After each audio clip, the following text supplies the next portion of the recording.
Hi friends, welcome back to Subhash kitchen. నేను మీ శుభాని. ఈరోజు నేను ఈవినింగ్ స్నాక్స్ రెసిపీ చేసేసానండి. ఇది ఇలా చేసి పెడితే పిల్లలు కూడా చాలా ఇష్టంగా తింటారు. పొటాటో స్టఫింగ్ పెట్టి నేను గోధుమ పిండితో చేశాను. చాలా బాగుంటాయి ఇవి. స్నాక్స్ కింద తింటే చాలా బాగుంటుంది. పిల్లలు ఇప్పుడు సమ్మర్ ఇంట్లోనే ఉంటారు కాబట్టి బయట కొనివ్వకుండా ఇలా ఇంట్లోనే చేసి పెట్టండి. చాలా ఇష్టంగా తింటారు. చాలా టేస్ట్గా వచ్చాయి. మనం చాలా సింపుల్గా కూడా చేసేసుకోవచ్చు. ప్రాసెస్ చూసి ఒక్కసారి ట్రై చేయండి, ఓకేనా? ఇప్పుడు మనం లేట్ చేయకుండా ప్రాసెస్లోకి అయితే వెళ్ళిపోదాం. మరి చూడండి, నేను స్టఫింగ్ కోసము 3 బంగాళదుంపలు తీసుకున్నాను. ఇవి ఇప్పుడు మధ్యలో కట్ చేసుకుని ఉడకబెట్టుకుందాము. చూడండి, ఇలా ముక్కల కింద కట్ చేసుకుని ఇవి ఇప్పుడు వాటర్లో వేసుకుని ఉడకబెట్టుకుంటాను. ఇవి ఇప్పుడు బాగా మెత్తగా అయ్యేటట్టు ఉడకబెట్టుకుందాము. ఇవి మనకు ఉడికేలేపు మనము గోధుమ పిండిని ముద్ద చేసి పెట్టుకుందాము. ఇప్పుడు నేను 1 కప్పు గోధుమ పిండి తీసుకున్నాను. 1 కప్పు గోధుమ పిండి తీసుకుని ఇందులో టేస్ట్కి తగ్గ సాల్ట్ వేసుకోవచ్చు. అలాగే 1 స్పూను వాము వేసుకుంటున్నాను నేను. 1 స్పూన్ వాము, అలాగే కొంచెం కారం ఇవి వేసుకుని ఫస్ట్ కలిపేసుకుందాము.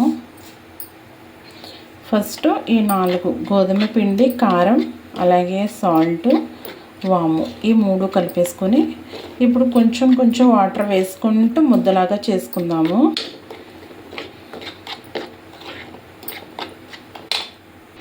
ఇందులో ఇప్పుడు కొంచెం వాటర్ వేసుకుని మనము చపాతీ ముద్దలాగా కలుపుకుందాము.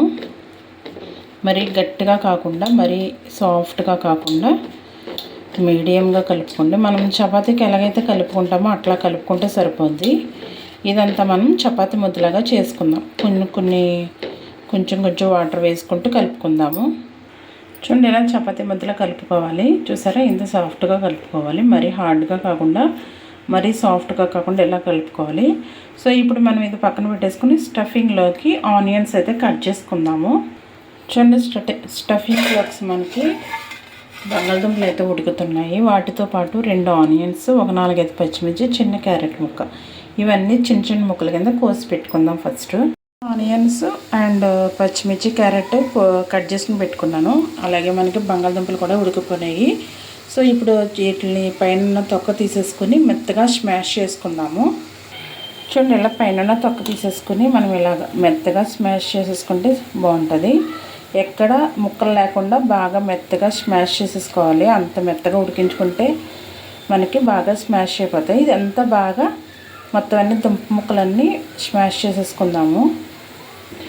చూడండి, ఇంత మెత్తగా స్మాష్ చేసుకోవాలి. మనకి మిక్సీలో చూడండి, ఇలా మిక్సీలో వేస్తే ఎలా ఉంటుంది అలా పేస్ట్ లాగా బాగా ఎక్కడ ముక్కలు లేకుండా ఇలా బాగా పేస్ట్ లాగా మనం దీన్ని స్మాష్ చేసుకోవాలి.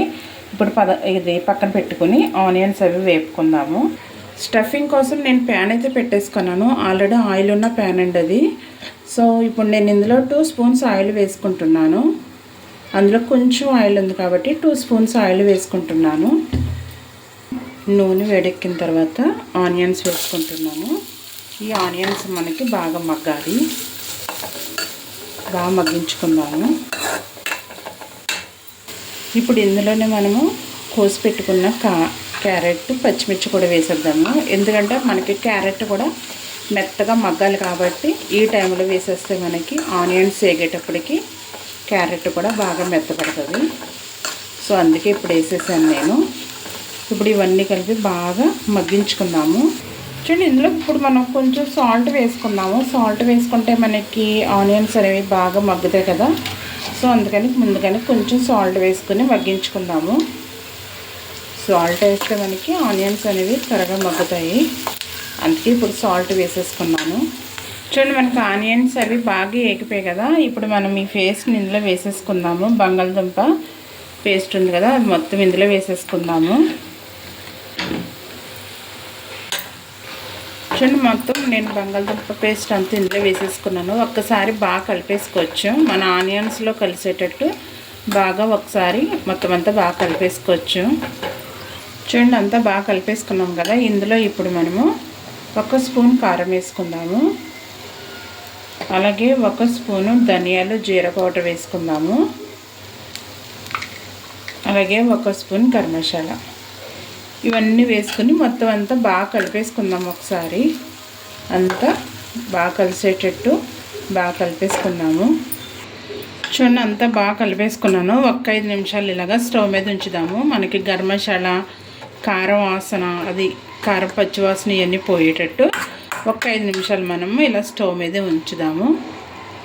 చూడండి, మనకి స్టఫింగ్ అయితే రెడీ అయిపోయింది.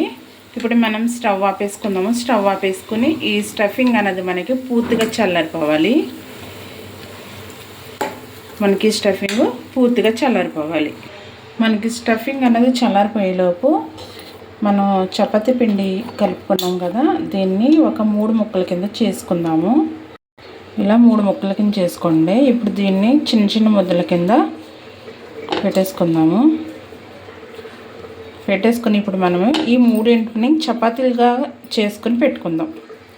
అంటే ఇది సింపుల్ ప్రాసెస్.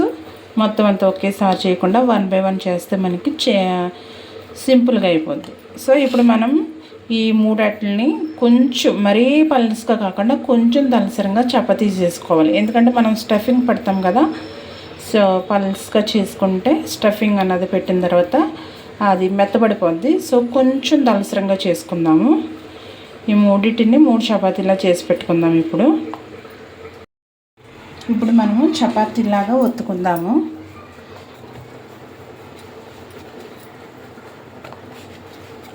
మరీ పల్చగా కాకుండా, అలాగని మరీ దలసరంగా కాకుండా పెద్ద చపాతీలాగా ఒత్తుకుందాము.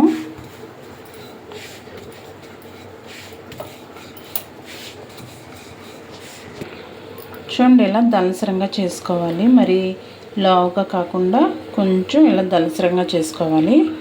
ఇప్పుడు మనం దీని మీద స్టఫింగ్ రాసుకుందాము.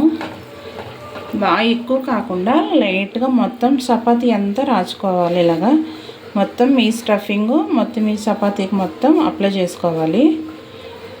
మరి ఓవర్గా కాకుండా లైట్గా అప్లై చేసుకోండి. చూడండి, ఇలా చపాతీ నిండా మనము ఇలా స్టఫింగ్ అన్నది అప్లై చేసుకున్న తర్వాత ఇలా మధ్యలో కట్ చేసుకుందాము.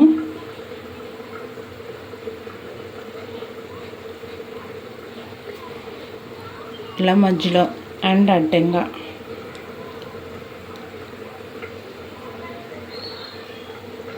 చూడండి, ఇలా నిలువుగా అడ్డంగా కట్ చేసుకున్న తర్వాత ఇలా కూడా కార్నర్ నుంచి ఇలా కూడా కట్ చేసుకోవాలి. ఇట్లా ఒక సైడు అండ్ ఇలా ఒక సైడ్ కట్ చేసుకోవాలి. ఓకే, ఇలా 4 వైపుల నుంచి మనం కట్ చేసుకోవాలి దీన్ని. చూడండి, ఇలా మొత్తం అంతా కట్ చేసుకున్నాం కదా. ఇప్పుడు మనం ఈ చివరిని తీసుకుని ఇలా మడత పెట్టండి. ఇలా మడత పెడితే మనకి ఒక షేప్ వస్తుంది. చూసారా, ఇట్లా ఇలా మనం అన్నీ రెడీ చేసుకుని పెట్టుకోవాలి. ఓకేనా, ఇంకొకటి కూడా తెద్దాము.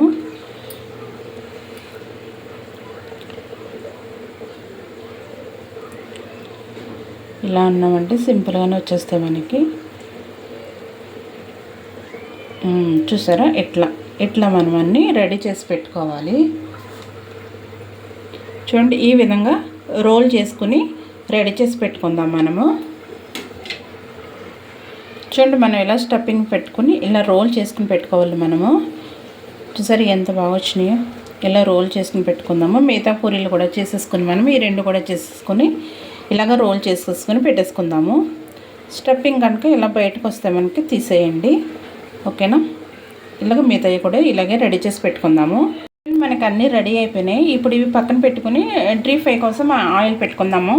చూడండి, డీప్ ఫ్రై చేసుకోవడానికి నేను ఆయిల్ అయితే పెట్టేసుకున్నాను. ఈ ఆయిల్ కొంచెం వేడెక్కాలి. చూడండి, మనకు ఆయిల్ అనేది వేడెక్కింది. ఇప్పుడు 1 బై 1 స్లోగా వేసుకుందాము.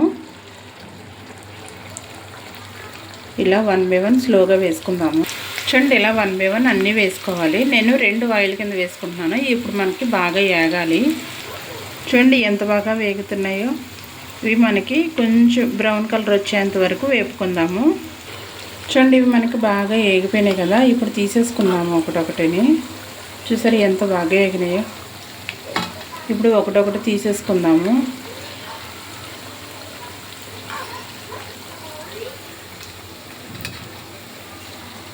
చూడండి, ఫస్ట్ తీసేసుకుని సెకండ్ వేసుకున్నాను నేను, రెండవ వేసుకున్నాను. ఇవి కూడా బాగా వేపుకుందాము. చూడండి, మనకి ఇవి కూడా రెడీ అయిపోయాయి. ఇవి కూడా పక్క తీసేసుకుందాము. చూడండి, ఫైనల్లీ మనకి ఈవినింగ్ స్నాక్స్ అయితే రెడీ అయిపోయింది. చూసారా, చాలా సింపుల్గా ఈజీగా చేసేసుకోవచ్చు. సో ఇప్పుడు పిల్లలందరూ ఇంటి దగ్గర ఉంటారు కాబట్టి సో బయట కొనే అవసరం లేకుండా ఇలా ఇంట్లో చేసి పెట్టండి. వాళ్ళు కూడా చాలా ఇష్టంగా తింటారు. చాలా సింపుల్గా అయిపోయింది కదా ప్రాసెస్. సో మీరు కూడా డెఫినెట్గా ట్రై చేసి మీకు ఎట్లా వచ్చింది అనేది కామెంట్ సెక్షన్లో తెలపండి. ఎంతో టేస్టీగా ఉండే ఈవినింగ్ స్నాక్స్ అయితే రెడీ అయిపోయింది. సూపర్ ఉంది. మనం వామ్ వేసాం కదా, ఆ స్మెల్ బాగా తెలుస్తుంది. టేస్ట్ అయితే చాలా బాగుంది. సో మీరు కూడా డెఫినెట్గా ట్రై చేయండి. ట్రై చేసి మీకు ఎట్లా వచ్చిందన్నది కామెంట్ సెక్షన్లో తెలపండి. సో వీడియో నచ్చితే లైక్ చేసి షేర్ చేయండి. అలాగే మరిన్ని వీడియోస్ కోసం సుభాష్ కిచెన్ ఛానల్ని సబ్స్క్రైబ్ చేసుకుని సపోర్ట్ చేయండి.